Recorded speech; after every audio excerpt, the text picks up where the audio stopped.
All right, so now let's get to our 5 cool ways of doing advanced interval training.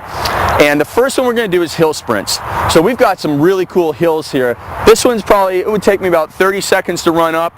And we're going to do all of our warm-up, of course, and then I recommend probably a specific warm-up set or two where you just do, 50% and then 75% rather than going, full on into your first interval. So let's imagine I've done my body weight warm-up, then I did a 50% interval and then a 75% interval, and now I'm going to tackle this hill. The great thing about the hill sprints is that it reduces the length of your stride, and so when you're running flat and you extend out, that's where people have problems with their hamstring injuries. But this way of training is going to shorten that stride.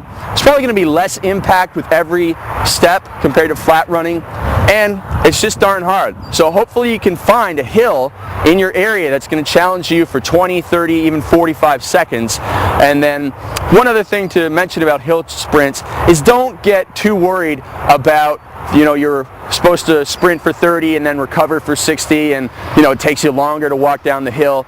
Don't worry about it too much, okay? It's great in theory, and I'm going to talk about, in theory, the best interval training is, but I don't want you to get too hung up on worrying that you're going to lose some of the amazing fat burning benefits of interval training just because your hill takes a little bit longer to recover from, okay?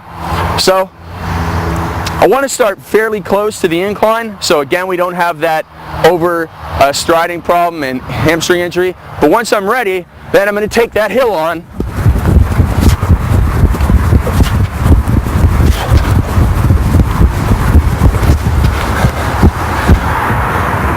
Could have went a little further, but I'm sure you're getting a little bored of watching me run up the hill, or maybe you're enjoying that, I don't know.